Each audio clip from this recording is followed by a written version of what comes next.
evening and welcome to the Commentary Hub's roundup of days 10 and 11 in the Women's World Cup 2023. I'm your alternative host, Nicholas Jones, and here's what happened. And we'll start with the first match in day 10, which was Sweden against Italy in Group G at the Wellington Regional Stadium. Sweden were looking for another win to qualify for the round of 16, and they were dominant against Italy right from the start. Amanda Ilstedt, Fridolina Rolfo and Stina Blackstenius put them 3-0 up before half-time, and one of the goals was an amazing header from Ilstedt after a Jonna Andersson corner.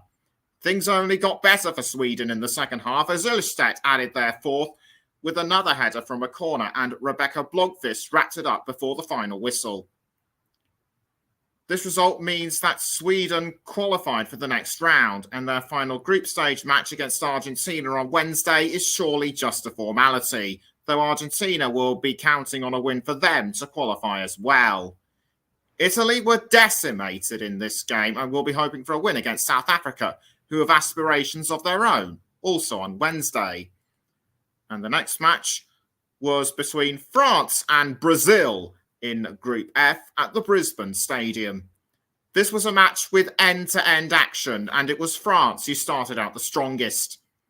They needed a win after their shock draw against Jamaica, and Eugénie Le Sommer scored the first goal after 17 minutes. This was her 90th international goal in 181 appearances. Brazil were right up against it when facing France, but Pia Sundhage's side would equalise in the second half, as Dabina levelled just before the hour mark. France would be the superior side, though, and would take the maximum 3 points when captain Wendy Renard put in a great header with minutes to go until the finish. She'd struggled with calf problems recently, but she was able to overcome this. France will be up against Panama for their last group stage match on Wednesday, whilst Brazil will be against Jamaica.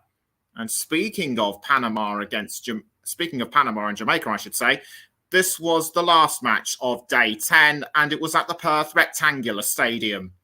Jamaica created their own history in their match against Panama when captain Alison Swaby headed a Trudy Carter corner in the 56th minute, thus recording the Reggae Girls' first ever Women's World Cup win.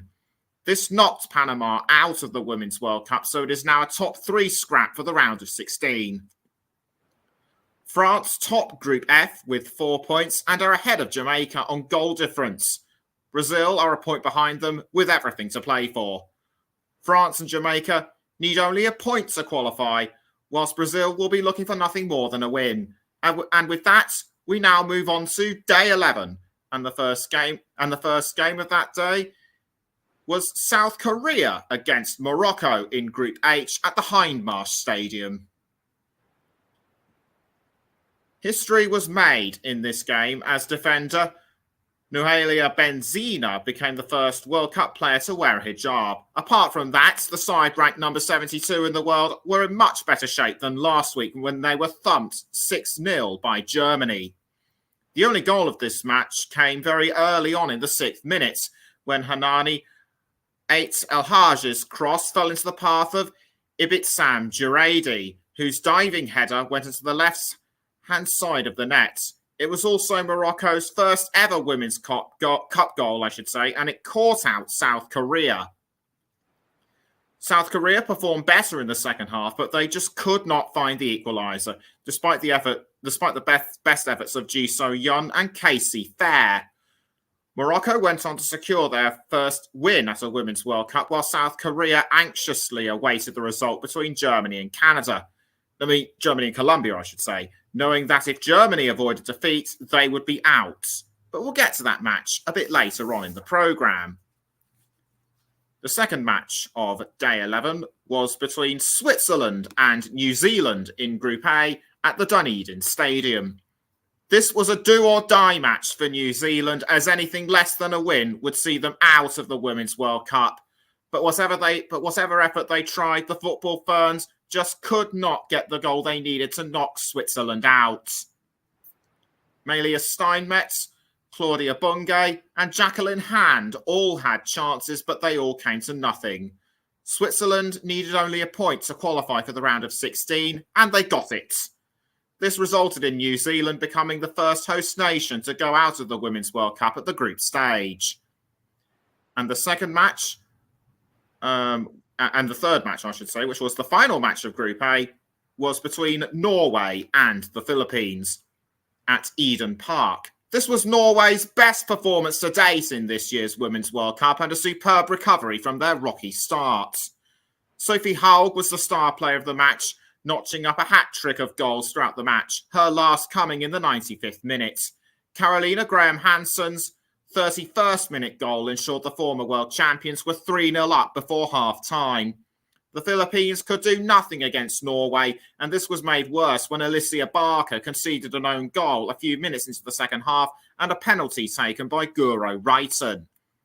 Switzerland top Group A with 5 points and will face the Group C runners-up on next Saturday. Norway's late charge gave them second in the group with 4 points, and their round of 16 opponents will be the Group C winners. New Zealand and the Philippines can be very proud of what they have achieved throughout the tournament despite going out. And our final match of the show was in Group H between Germany and Colombia. Nobody would have expected a win for Colombia against Germany, but Linda Caicedo's opening goal in the 79th minute made this a theoretical possibility.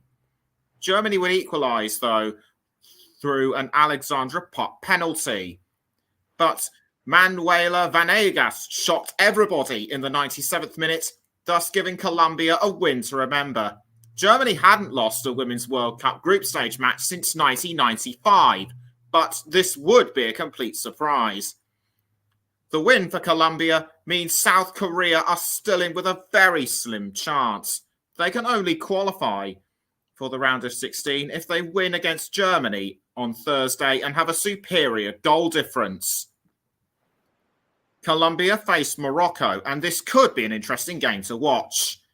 They top the group with 6 points, while Germany and Morocco share 3 points, but the twice winners are ahead on goal difference. Unfortunately, we are unable to bring you a roundup tomorrow, but the results of what happened will be mentioned in our live match between England and China on Tuesday, just before the 11 a.m. UK time kickoff.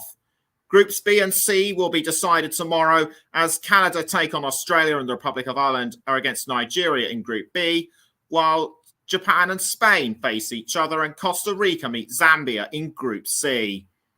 Tomorrow will be a crucial day for Australia, knowing a win will send them through to the round of 16 and avoid the same fates as New Zealand. As for Tuesday's matches, Portugal and Vietnam start proceedings in Group E, and the United States are against Portugal. With Vietnam already eliminated, it's now a three-way fight for the next round.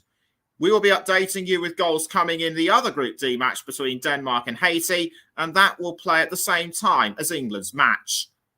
Thank you very much to everyone who has tuned in, and we'll see you on Tuesday.